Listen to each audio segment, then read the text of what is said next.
د دوشنبه ورځ وه، د پیر ورځ وه او بار ربیع الاول و 12 او 14 کال د نبوت و چې نبی علیه الصلاة والسلام مدینه منورې ته ورسېدو. دا قبا مسجد چې کوم ځای دی دغې ځای ته نبی علیه السلام ورسېد. روزانه به مدینه منورې والا راوته او دغې ځای کې به انتظار کوو چې نبی علیه السلام د مکې نه را روان شوی دی خو راونه رسېدو. اوس دې نه خبر نه و که نه چې نبی علیه السلام 3 ورځې په غار صور کې پناه اخیستې وه. نو دوی وی ورځې ډېرې تېرې شوه نبی علیه السلام رانغی، روزانه به په دغې ځای کې انتظار کوو. نو د 4مې ورځ و چې نبی علیه الصلاة والسلام قبا ته ورسېد او چې څنګه ورسېد د نبی علیه السلام د ټولو نه اول کار چې و که نه نو داسې یوه تیږه یې راواخیسته یوه ګټه او داسې یې کېښوده، دا ما د جومات بنیاد کېښود، د مسجد بنیاد مې کېښود.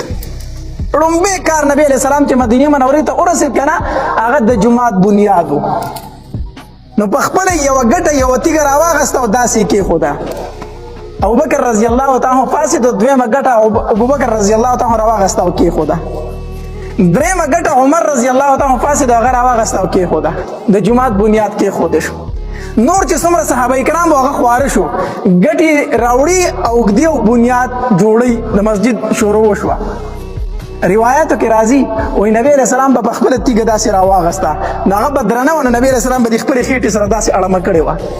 سره چې ګټ راواله درونی که نه نو دې ګېډې سره یې داسې نږدې ونیسي، نو دې ګېډې ته به یې اړم کړی و دا ګټ او نبی علیه السلام به را روان و. صحابه کرامو ته وفرمایل چې د الله پاکه پیغمبره مونږ یو که نه ته سیټ ته کښېنه دا مونږ راوړو مونږ جوړو. نبی علیه الصلاة والسلام ورته وفرمایل زم دا غواړم چې په دې مسجد کې زما حصه وشي او چې تاسو کوئ نو زه به هم کومه. ورته د نبی علیه الصلاة والسلام شان و. صحابه کرامو په هغه باندې سر ورکو، سر یې پیچانګو، خو نبی علیه السلام دا نه ویل چې تاسو کار کوئ زه به درته ناست یم. یو موقع باندې تلي وو نو داسې د پخلي ټایم راغی، صحابه کرام ورسره وو. نو یو صحابي وي زه به دا کار وکړم، بل زه به دا کار وکړم، بل زه به دا کار وکړم. نبی علیه الصلاة والسلام پکې وفرمایل وی لرګي راوړل په ما شو، لرګي به زه راغونډ کړم، لرګي به زه راغونډ کړم. نو نبی علیہ السلام په هر کار کې په خپل حصه اغستله. نو د مسجد نبوي د مسجد قباء دغلته کې څه شو؟ بنیاد کېښودی شو او په تاریخ د اسلام کې دا قباء مسجد چې د اول مسجد دی. په اسلام کې د ټولو نه اولنی جومات چې جوړ شوی دی هغه قباء مسجد جوړ شوی دی.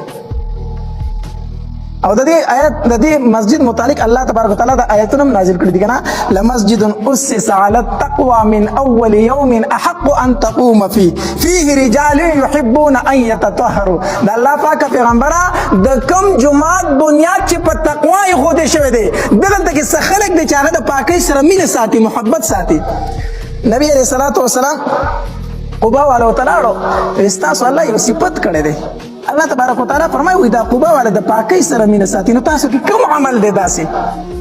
یو صحابي را پاسېدو وایي د الله پاکه پیغمبره مونږ کې خو نور څه نشته دی، خو چې کله واړه بول وکړو یا لوی بول وکړو که نه نو اول لوټه استعمال کړو، اول صفایي په لوټه باندې وکړو، د هغې نه پس اوبه استعمال کړو. نبی علیه الصلاة والسلام وفرمایل دغه خوی دی چې الله پې ستاسو صفت کړی دی.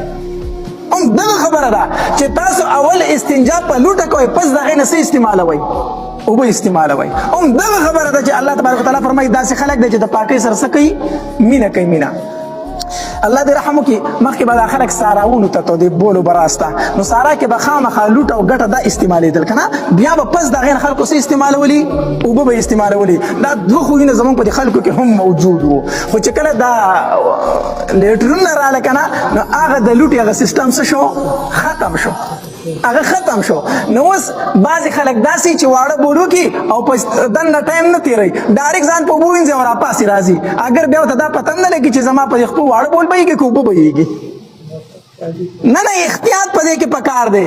اوس هم احتیاط په دې کې دی چې دا ټلی پیپر نه دی، دا کاغذ چې دی په دې باندې اول استنجا وکړه، ښه تسلي حاصله کړه، چې کله پوره تسلي دې راغله پس د هغې نه بیا اوبه استعمال کړه. دا ښه طریقه ده، غوره طریقه ده. اول کاغذ استعمالول چې تا ته صفایي ښه پوره راشي پس د هغې نه اوبه استعمال کړه. نو نبی علیہ السلام ته تاسو کو دا پتا سو کې کم داسې خو دې چې الله وي دې پاکي سره مینه ساتي هغه صحابي ورته وي دا الله پاک پیغمبر خو خدا دی چې استنجا اول